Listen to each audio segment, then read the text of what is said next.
Hello, everyone. Thank you for tapping in with Sia. And no, it's not tap in with the CIA. Funny story, really quick. My mom called me this morning and she was sharing my YouTube video with some friends and family. And they were like, I don't want to tap in with the CIA. She said, no, it's Marcia. She's just using the last letters in her name. So it's Sia, not CIA, just for clarification. All right, moving right along. Yesterday was my first video. So, hey, video number 2, January 2nd. All right. We talked briefly about CBT, cognitive behavioral therapy. That's something that counselors and therapists use when they do counseling. And the crazy thing is, sometimes we never apply these things in our lives. So what I did was I just switched around the wording to make it more clear to me and other people that this video will help. A little bit about CBT, cognitive behavioral therapy, is it speaks to how the same thinking, the same behaviors lead to the same consequences. And so no matter how you switch it around, the same behavior and the same thinking will lead to the same consequences. Let's talk about a few things that we can use this with. So weight loss, we can use it with bad habits. We can use it to with family, with friends, like communication and relationships, anything in life, more sleep, drinking water, things like that. So I don't have much long to share a few things. Take any information you like. Feel free to Google it. Feel free to do your own research. Feel free to dismiss it, but hopefully my presence, my voice, and some of this information will leave a positive footprint on your life. I'm just checking my notes. All right. So let's do weight loss. I know one thing for myself, I was working on losing weight. So again, stepping back, changing my thinking, changing my behavior so I can get different consequences. But one thing I had to understand that this is my vision. This is my goal. So sometimes the things I do, people are not going to understand. But I know me better than anybody else knows me. So I have to do what works for me. People don't know what I got going on financially. People don't know what I got going on spiritually or mentally, because we don't think about that sometimes, because we're thinking it's just a physical component in losing weight. No, your spirituality it has a direct impact on helping me lose weight. My mental health has a direct impact on losing weight. And it's obvious that your finances have a direct impact on you losing weight. Now let's go deeper. Let's go a little bit deeper. Now for me, instead of saying, man, I gotta lose weight, I was thinking I get to lose weight because I have all the resources I need to do it. So let me check my finances. I have the finances to eat healthier, because when I'm trying to live a better lifestyle, then it is cheaper.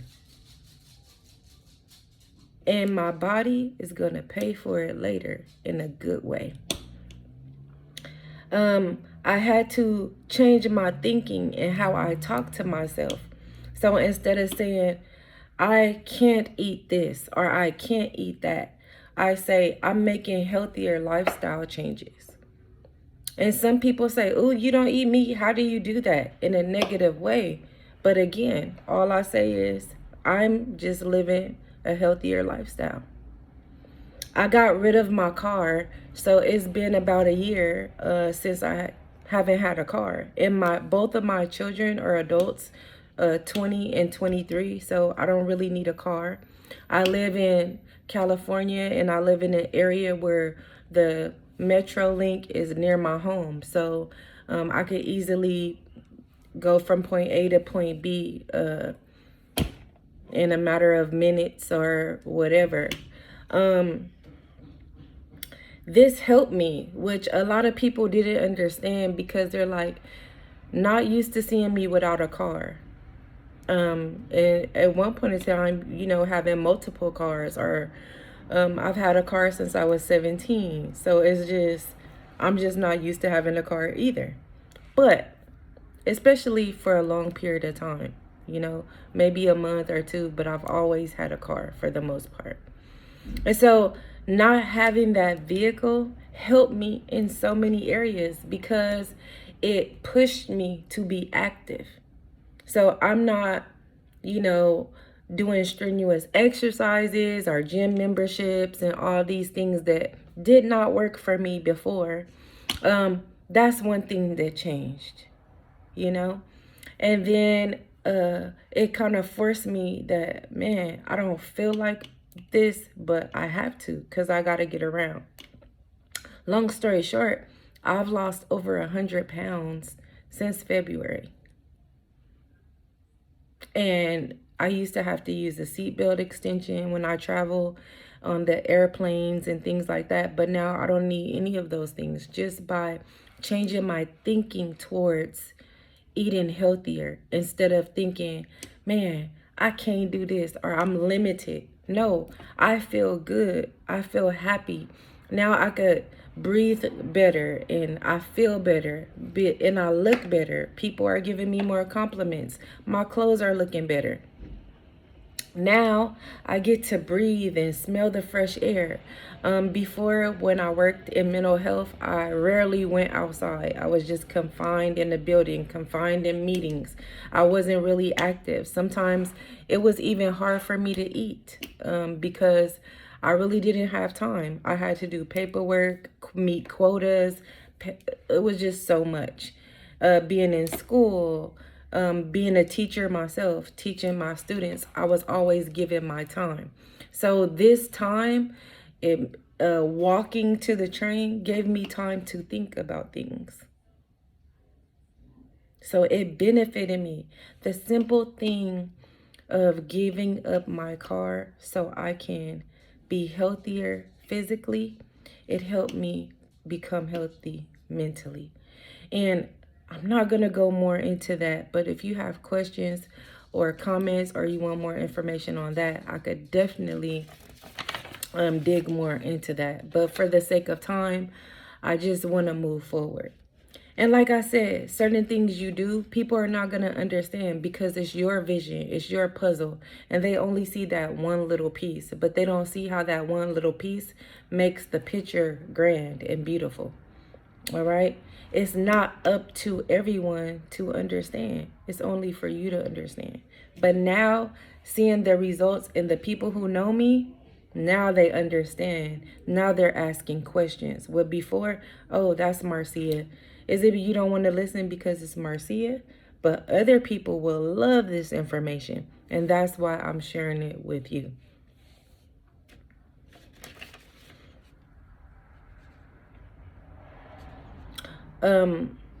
Sometimes when you share your vision and your dreams, even if people ask questions, it's not that you're sharing, but people like, well, why are you taking the train? Frowning or whatever. You got to allow that to roll off you. You have to allow those limiting beliefs, statements, behavior, people, places, and things. You got to let it go. Fun fact, the owl, they eat their food whole so their body could digest it. And whatever their body doesn't need or can't digest or whatever, it doesn't need, it vomits. It vomits it. It gets rid of it.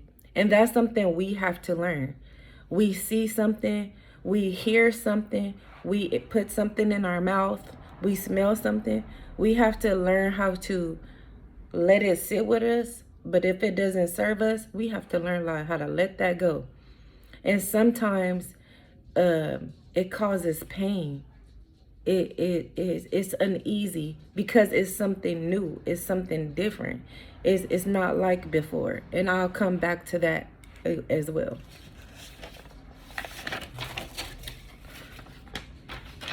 When we speak to this triangle again, we have to understand that sometimes the healing part, sometimes that behavior component, when we talk about CBT, is it hurts. It makes you feel sad. It makes you feel uneasy. But when you look at that bigger picture, when you look at that vision, when you look at that grand scheme of things, the consequence is always better. Okay? And those little lifestyle changes help. One thing is, I always have my water every morning. I drink a cup of water. Sometimes I add lemon and sometimes I don't. But those are just small changes in my habits that have helped me. And that's that wellness component. So wellness is the action. What do I do to feel good? So I'm going to share certain steps in the morning that I take and the healing process as well.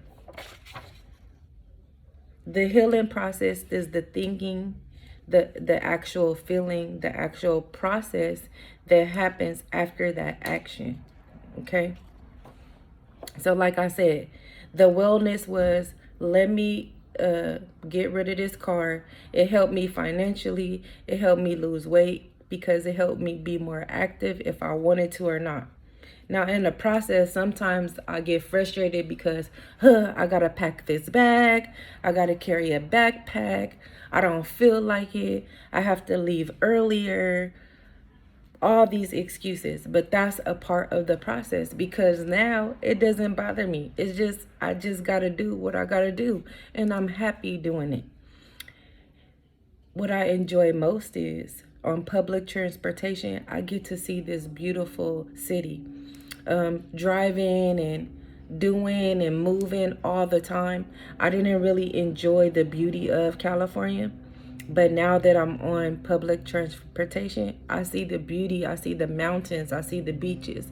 I see the sun, the moon, the clouds. I'm looking around at the palm trees and how beautiful all the buildings look. And just before I used to think, everybody's so rude in California and stuff. But when I started looking at the beauty, I attracted those people who are like me, who just loves the conversation, who loves to compliment people, that love to say, wow, you look beautiful today, because I'm smiling more. So I'm attracting those things simply by getting rid of that car, so I can live a healthier lifestyle.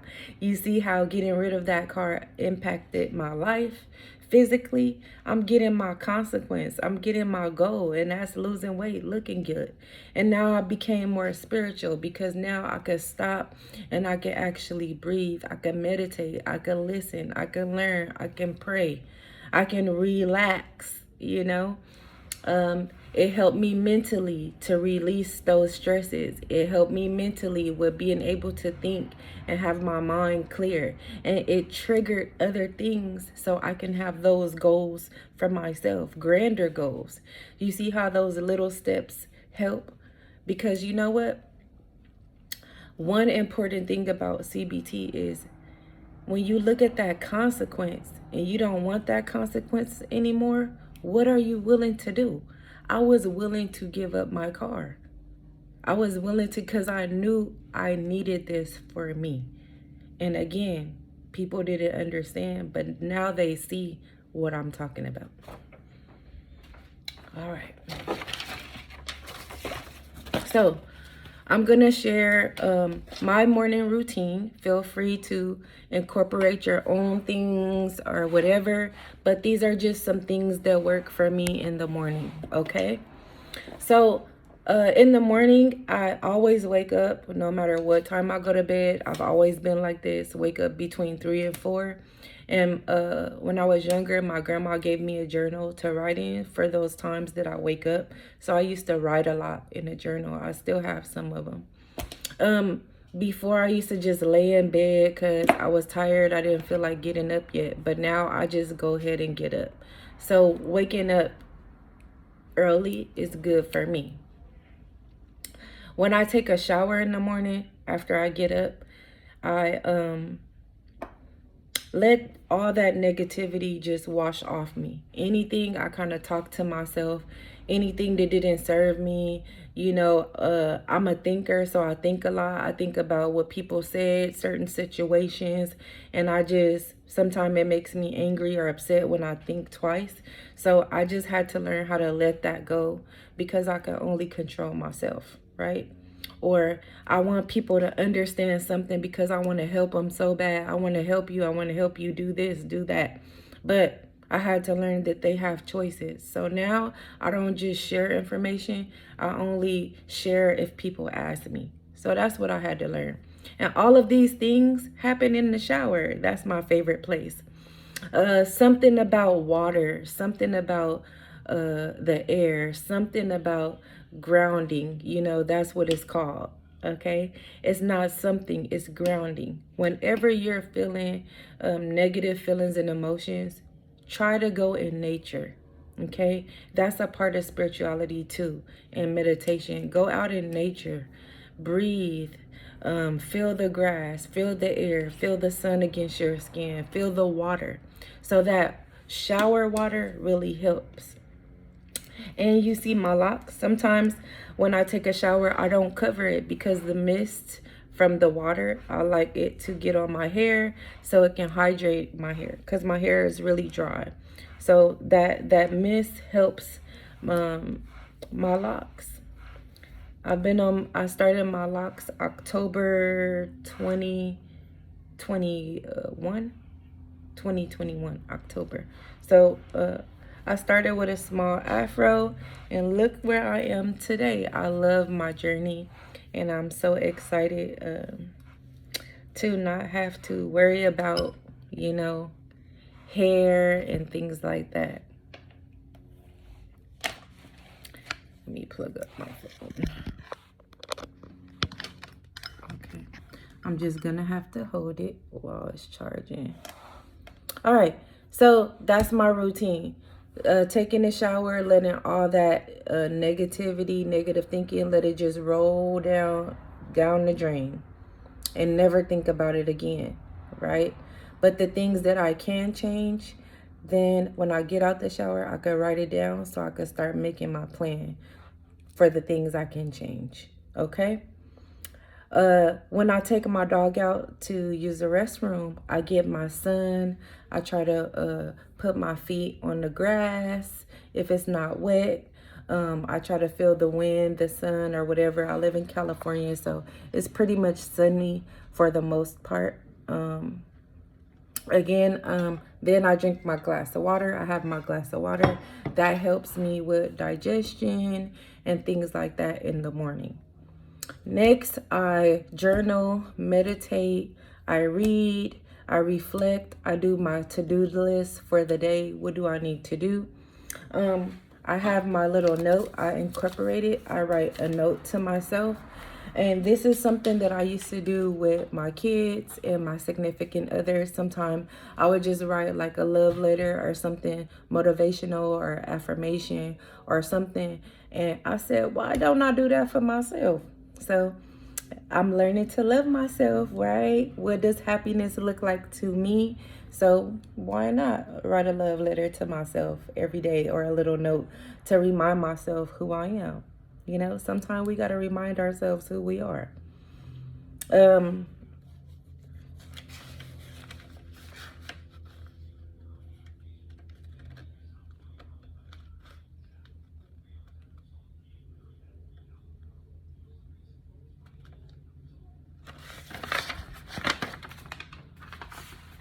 I'm going to talk about my tap in tip of the day as it correlates with CBT. Understanding how wellness and healing can hurt. It can be hard, but it will lead to happiness. You know how they say no pain, no gain? So we talk about like the stages of grief and how people grieve, because people grieve in different ways, you know.